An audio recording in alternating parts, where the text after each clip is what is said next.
There are moments in sports business that don't just make headlines, they rewrite the rules of how the game is played. And what happened in the first weeks of 2026 was one of those moments. Not a trade, not a championship, not a scandal.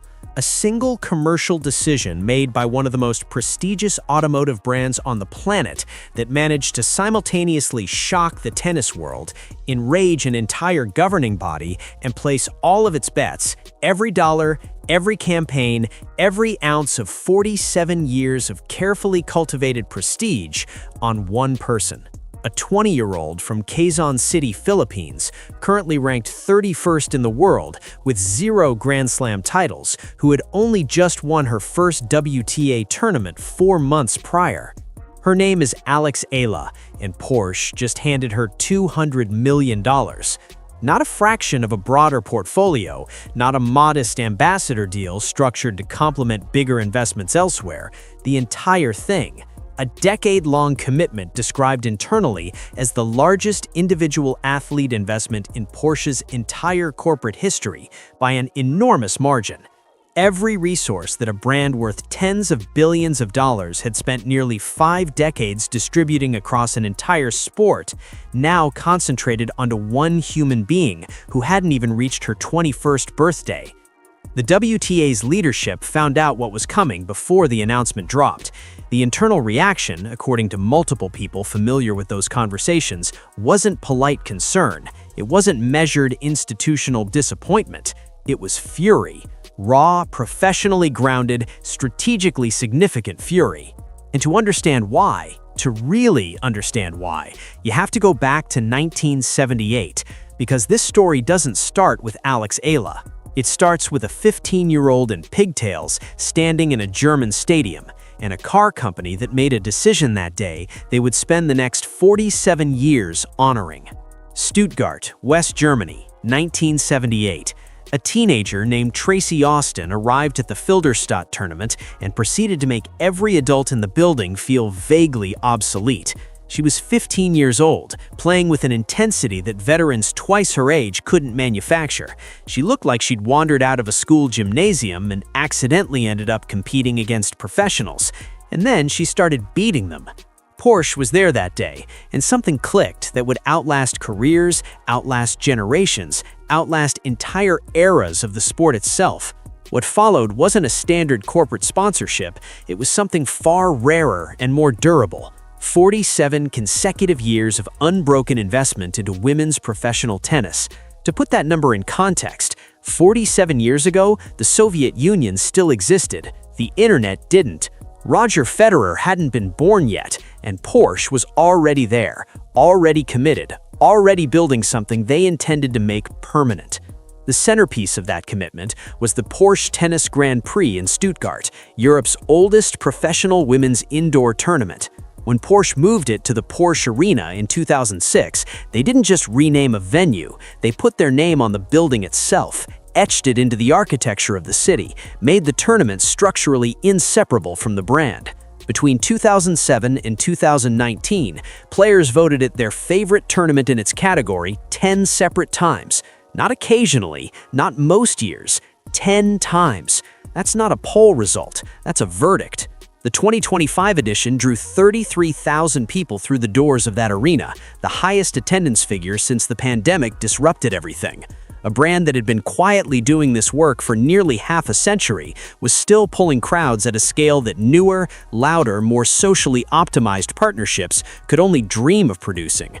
The relationship had depth, it had roots, it had the kind of organic credibility that cannot be purchased at any price because it can only be grown across decades of consistent, unflashy, genuine commitment. Porsche ran what they called the Porsche Talent Team, a structured investment in emerging players designed to develop the next generation of the sport rather than simply attach the brand to its existing stars. They donated €100 to Stuttgart children's charities for every ace served during the tournament. They had Emma Raducanu as a brand ambassador. They had Angelique Kerber. They had Aryna Sabalenka walking into a Stuttgart press conference and saying with complete sincerity, "I want to finally win the Porsche this year." And it sounded like a personal ambition, not a sponsor read. That distinction matters more than it might seem. When an athlete at Sabalenka's level volunteers an emotional connection to your brand in a room full of cameras, that's not marketing. That's 47 years of investment paying returns that no campaign budget could manufacture. That's what genuine institutional loyalty produces. And then December 2025 happened, and everything Porsche built, every layer of identity they'd constructed across nearly 5 decades, suddenly had to reckon with something they had never faced before. There's a particular kind of disruption that doesn't arrive loudly. It doesn't announce itself with drama or conflict or a public confrontation. It arrives in a press release. It arrives in careful corporate language that sounds almost mundane until you read it 3 times and realize the full weight of what it's actually saying. That's how Mercedes-Benz arrived in women's tennis, and when they did, the entire landscape shifted in a single afternoon. December 2025. Mercedes-Benz walked into the room and announced something that WTA had been working toward for the better part of a decade. What they delivered wasn't just a sponsorship deal. It was, according to every measure available at the time, the largest single financial commitment in the documented history of women's professional sport. Starting January 1st, 2026, the WTA Tour officially became the WTA Tour driven by Mercedes-Benz. Title partner, global exclusivity, net post signage at every tournament on the planet. The 3-pointed star, everywhere, on every court, in every city, every week of the competitive calendar. Billie Jean King herself, the woman who had spent more of her life fighting for the commercial recognition of women's tennis than perhaps anyone alive, stood at the ceremony in Stuttgart and called it transformative. And she was right. By any structural measure, by any framework for evaluating what institutional investment looks like and what it means, this was the culmination of an argument the WTA had been making for decades. The argument that the tour itself, the institution, the collective enterprise, deserved commercial recognition commensurate with its actual global reach and cultural significance. Mercedes had just validated that argument in the most concrete way imaginable. For Porsche, the announcement created a problem that was as much about identity as it was about territory. Technically, they were protected. Stuttgart was Porsche's tournament. They'd organized it, funded it, named the arena, built the infrastructure around it. Mercedes couldn't touch any of that. The contractual walls were solid.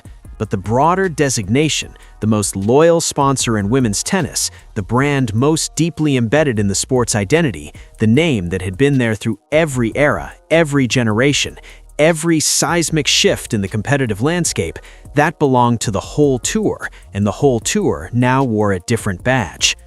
3 sources familiar with the internal negotiations later confirmed that Mercedes' deal included provisions designed to eventually buy out Porsche's secondary partnerships at WTA 250 and 500 level events.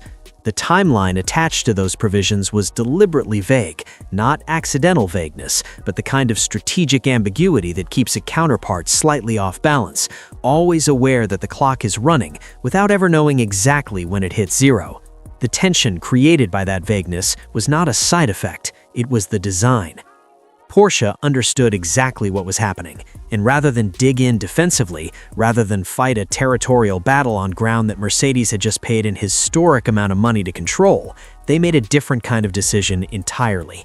They pivoted, not grudgingly, not as a retreat, with the kind of velocity and precision that separates brands who build legacies from brands who simply participate in someone else's. The direction of that pivot had a Philippine passport. 1 week before the announcement that would detonate across the tennis world, a publication called Tennis 365 ran an industry analysis piece. It was the kind of article that reads like routine trade coverage until one line stops you cold. That line, published before any official word had leaked, before any public indication of what Porsche was preparing to do, reads now like a forecast that arrived just slightly ahead of its own verification. It said this: Alex Eala has yet to win a WTA title. She hasn't broken into the top 20, but there is a big reason why she may already be the most attractive option for sponsors looking to sign up. Not the most attractive option among players her age, not the most interesting rising Asian star, not the best value proposition in a particular demographic bracket. The most attractive option across all categories, all sports, all demographics. Full stop. Porsche's commercial team had been reading the same reports. They'd been watching the same data. In the picture those reports painted wasn't subtle. It wasn't a niche story about a promising junior player generating interest in a regional market. It was something considerably larger, a commercial phenomenon in the early stages of a trajectory that the people tracking it most carefully believed was pointing somewhere extraordinary. The approach Porsche made to her management was described by people inside her team as architecturally flattering. That phrase is worth sitting with for a moment because it's doing more work than it appears to. What it means is that whoever designed the outreach, whatever team of commercial strategists and relationship architects put together the approach, had clearly studied every previous negotiation surrounding Eala with enough care and depth to identify exactly where those conversations had hit friction. And then they built an approach that specifically avoided every single one of those pressure points. This wasn't a cold call. It wasn't a generic ambassador offer sent to a management agency along with several others. It was engineered, custom-built, designed to land cleanly in space that no one else was occupying. And the space was genuinely unoccupied. That's the part of this story that tends to get overlooked in the coverage of the financial number. Nike had her apparel territory locked. Babolat had her equipment. Globe Telecom had been with her since she was 8 years old, a relationship that predated almost everything else in her commercial life. BPI, locally Juice, and then there was Milo. The Milo partnership had just launched on February 22nd at SM Megamall, where Milo Philippines VP of Marketing described Eala in language that was striking in its specificity, as embodying a powerful full-circle story, as their brand's most complete expression of its champion development philosophy. Eala had competed in Milo sports clinics as a child. She returned as their ambassador not as a transaction, but as the literal, living fulfillment of what that program had always been trying to produce. When a brand can point to an ambassador and say, "This is what we were building toward the whole time. This is what our investment in young athletes was always supposed to look like," that's a different category of relationship. That's not marketing, that's evidence. Porsche existed in none of those territories. They weren't competing with any of it. They occupied a completely separate universe. Automotive prestige, lifestyle aspiration, European heritage fused with performance engineering. The intersection of speed, elegance, and competitive ferocity that had defined their brand identity since Ferry Porsche built the first 356 Roadster in an Austrian sawmill in 1948. No other brand attached to Eala was standing in that space. No other brand could. And so when Porsche moved into it, they moved into it alone, with no crowding, no conflict, no awkward category overlap, clean entry into white space. And then they put a number on the table that made the commercial universe stop and stare. $200 million, structured across a decade, encompassing brand ambassador duties, a lifestyle collection, fragrance development, and a dedicated Southeast Asian market campaign built specifically around the region's trajectory as the fastest-growing luxury consumer market on Earth. Read that again slowly, because each component of it matters. This isn't a standard endorsement deal where an athlete appears in advertisements and attaches their name to existing products. This is a decade of integrated commercial identity. A lifestyle collection means Porsche is building product lines in collaboration with her. Things designed to carry her aesthetic sensibility, her cultural identity, her specific story into physical objects that people will own and use. Fragrance development means they're investing in the kind of brand extension that luxury houses spend years and enormous resources constructing, and they're building it around her. The Southeast Asian campaign means they have looked at one of the most commercially significant regional markets in the world, assessed its trajectory over the next decade, and concluded that she is the single most effective bridge between what Porsche represents and what those consumers aspire to. Emma Raducanu had been a Porsche ambassador, Angelique Kerber had been a Porsche ambassador, two of the most commercially significant women in the recent history of the sport, both associated with a brand that had spent 47 years building the most credible institutional presence in women's tennis. Neither arrangement came within visible distance of $200 million. Neither was structured as a decade-long commitment. Neither included a fragrance line and a lifestyle collection and a region-specific campaign architecture.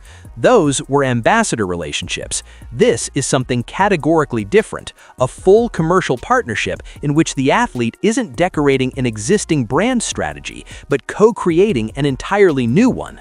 The largest individual athlete investment in Porsche's entire corporate history by an enormous margin, in a company that has existed for more than 75 years, that has partnered with some of the most commercially powerful athletes and personalities in European sporting culture. The single biggest bet they have ever placed on one human being landed on a 20-year-old from Quezon City who hadn't yet cracked the world's top 20 when the conversations began. That is not a reactive decision. That is not a brand scrambling to replace what Mercedes took from them. That is a calculated, long-horizon, precisely engineered conviction, the kind that only gets made when your commercial intelligence is pointing at something so clearly and so consistently that the risk of not acting starts to look larger than the risk of committing. Porsche didn't buy an achievement already documented. They bought an achievement still arriving, and they paid the price of absolute certainty. January 1st, 2025, Alex Eala was ranked 140th in the world. By any conventional metric for evaluating commercial investment in an athlete, 140th is not where you start building a $200 million case. It's not where sponsorship analysts write prophetic industry pieces calling someone the most attractive option across all sports and all demographics. It's not where a brand with 47 years of carefully curated institutional identity decides to relocate its entire identity. But commercial mathematics and athletic trajectories don't always move on the same timeline, and what Eala did across the 12 months that followed made it very clear in retrospect that the people who were watching most carefully had seen something that the ranking number wasn't yet reflecting. She won her first WTA title in Guadalajara. Not a minor event, not a consolation bracket, a proper WTA tournament title, the kind that marks a concrete crossing from promising to arrived. She reached her first WTA-level final at Eastbourne, on grass, a surface that humbles players with far more experience on it, a surface that rewards a very specific combination of athleticism and tactical intelligence that not everyone can locate, even when they've been preparing for it for years. She won her first Grand Slam main draw match at the US Open, the biggest stage in American tennis, the tournament with the loudest crowds and the harshest commercial spotlight, the event where junior credentials either translate into senior reality or quietly evaporate. She went from 140th to 50th in a single year. That's not incremental progress. That's 90 ranking positions in 12 months, across multiple surfaces, against opponents whose careers measured in years against her months at that level. By February 23, 2026, she'd reached a career high of 31st in the world. She'd just beaten Jasmine Paolini in Dubai. Paolini, ranked 7th in the world at the time, a former Grand Slam finalist, a player with years of top-level experience in a game built specifically to create problems for younger, less seasoned opponents. It was Eala's fourth top 10 victory. The WTA's own statistical department noted, without editorial comment but with obvious implication, that achieving 4 top 10 wins at her current ranking was historically premature. The data didn't have a clean precedent for what she was doing. But the athletic record is only one dimension of who she is and what she represents commercially. The other dimension is cultural, and it may ultimately be the more significant one. She represented the Philippines at the 2025 SEA Games in Thailand, gold in women's singles, bronze in mixed doubles. For a country with 115 million people and a sporting culture that has been waiting for a generation-defining tennis player for decades, those results weren't just athletic achievements, they were national events. She led Team Philippines to a 5-0 sweep in the Billie Jean King Cup, personally undefeated across every rubber she played, securing a promotion that the Philippine Tennis Federation described as a generational milestone. Not an overstatement, not marketing language, a genuine, historically significant result for a tennis program that had spent years building toward exactly this kind of moment. Vogue Philippines, Tatler Philippines, Globe Telecom since she was 8 years old, Babolat, Nike since 2019, and Nike's investment in her cultural specificity is worth examining carefully because it reveals something about how the people around her have approached her identity from very early on. For her Wimbledon debut, Nike commissioned a sampaguita hair tie, the national flower of the Philippines, incorporated into a piece of equipment she'd wear on the most watched tennis court on Earth. That's not a generic branding gesture. That's a creative team spending time and resources on understanding who she is specifically, culturally, personally, and then expressing that understanding in something tangible and visible.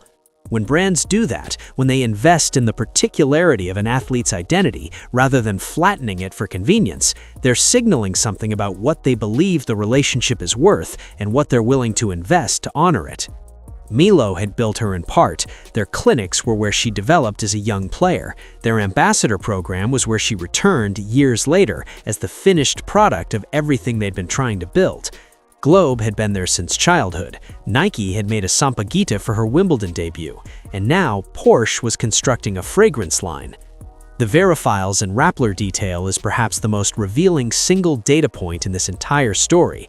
Both Philippine fact-checking organizations spent months, not days, months investigating and debunking fabricated sponsorship stories circulating in her online communities. People were manufacturing fake endorsement deals because the real ones felt too small for who she was becoming. The emotional investment of her fan community in her commercial recognition was consistently outpacing the verified commercial reality. That is an extraordinarily unusual phenomenon. Manufactured enthusiasm is everywhere in sports marketing. Organic enthusiasm so intense that it generates its own misinformation ecosystem. That's rare. That's the kind of thing that commercial strategists spend careers trying to find and almost never do. Gigi Salmon, Sky Sports' lead presenter, said it plainly at a London tennis industry gathering. She said that in terms of Eala's appeal, the crowds that follow her, she might already be the biggest star. Not the best player, not the highest ranked, the biggest star. That distinction between athletic achievement and star power, between ranking and magnetism, is the commercial distinction that matters most when a brand is deciding not whether to invest, but how much. Coco Gauff, whose own commercial portfolio is one of the most sophisticated and carefully constructed in women's sports, publicly referenced the phenomenon that some in tennis circles had started calling the Federer effect, the dynamic where you play a certain kind of star. Some portion of the audience in the stadium and watching at home didn't come primarily to see you, they came to see the star. Gauff was acknowledging with the candor that tends to characterize her public comments that this dynamic was already present around Eala. That is not a small thing to say. That is a reigning Grand Slam champion telling the world that she has noticed the gravitational pull, and she noticed it before the ranking, before the title, before the breakthrough year had fully completed its arc. Porsche cited all of it.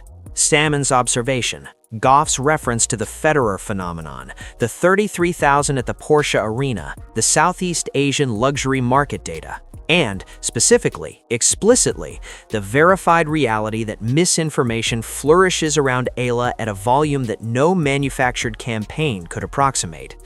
They understood that a fan community producing viral fake endorsement stories at that intensity represents a commercial energy that cannot be created, only found. And they found it, and they paid $200 million to align themselves with it before anyone else could.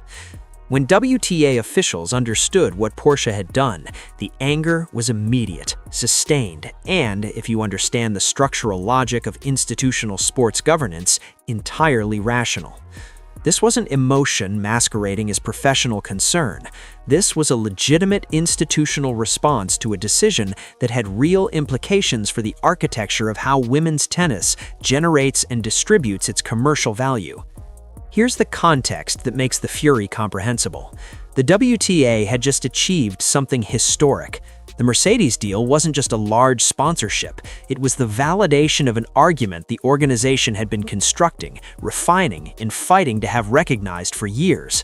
The argument was essentially this: the tour itself, the institution, the collective enterprise, the 50 weeks per year of globally distributed competitive tennis involving hundreds of players across dozens of countries, is the product, not any individual player, the tour. And if you want access to the commercial value that product generates, you invest in the tour.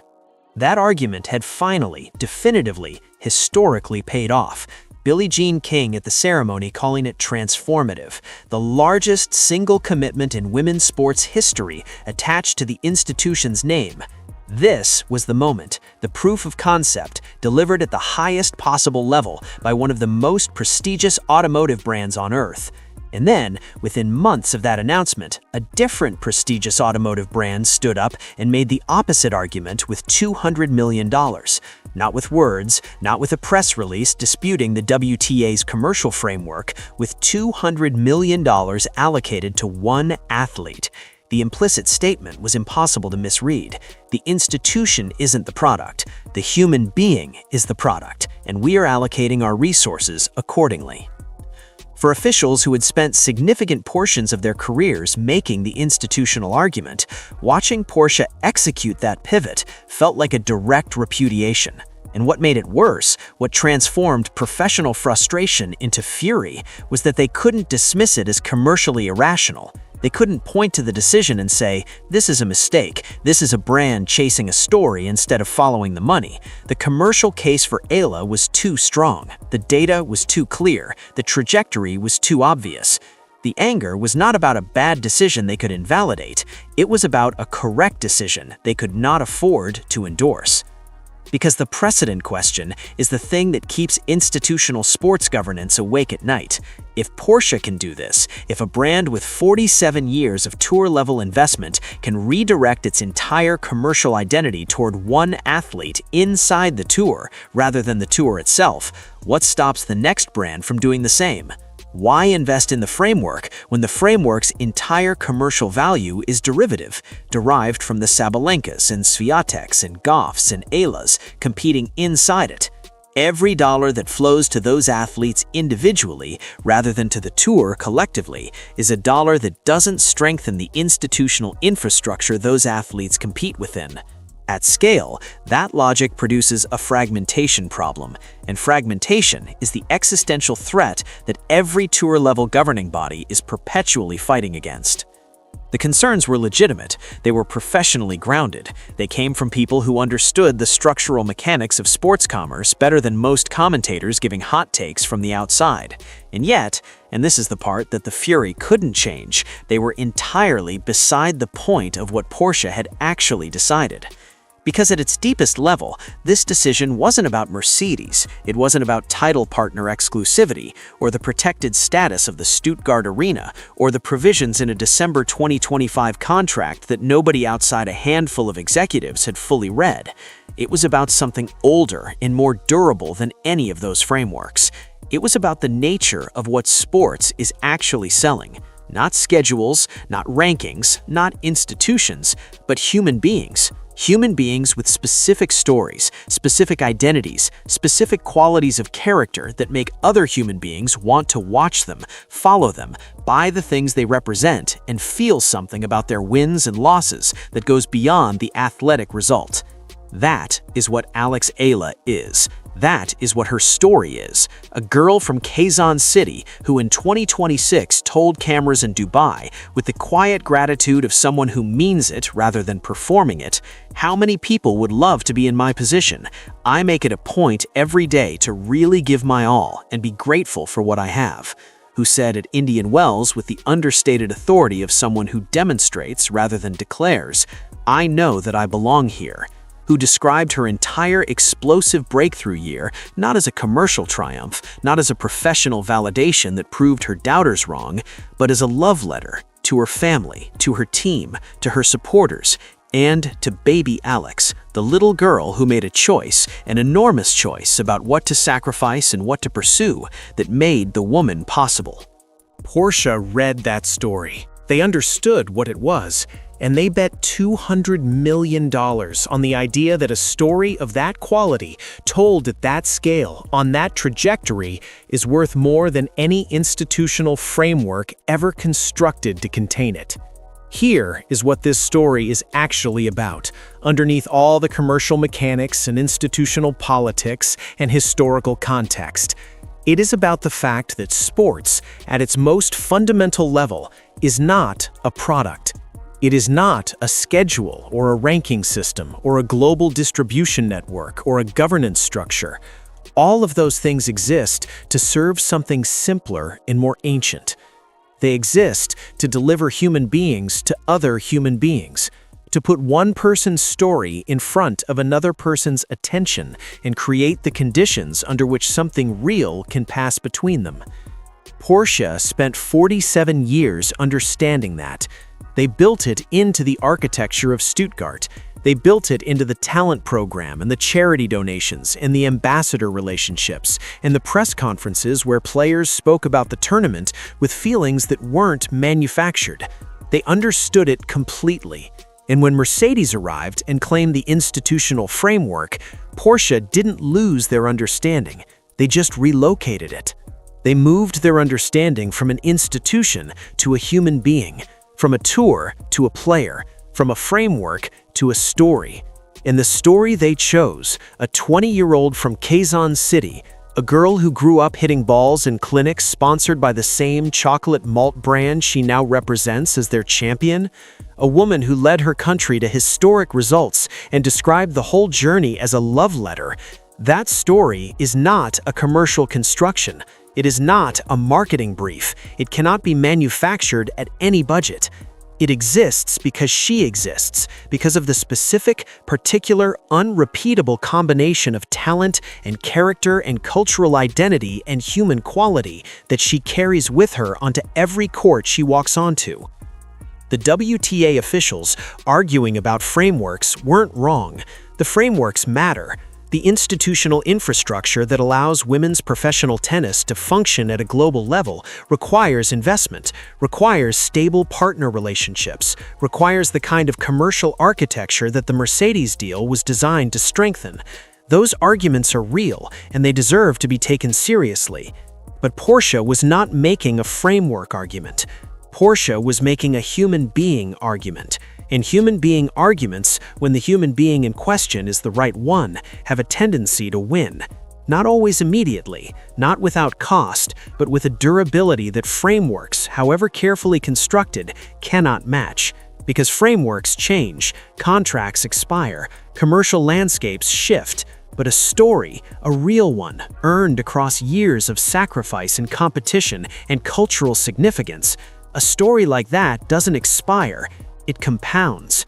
That is what Porsche bet $200 million on. Not a ranking, not a title count, not a market projection.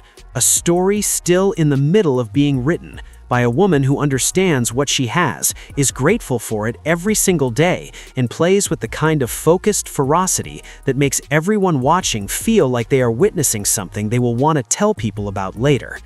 The WTA officials who are furious about this decision will continue to have legitimate structural concerns. Mercedes will continue building the institutional investment architecture they paid record money to construct. The tour will continue, the tournaments will continue, the rankings and the trophies and the careers will continue.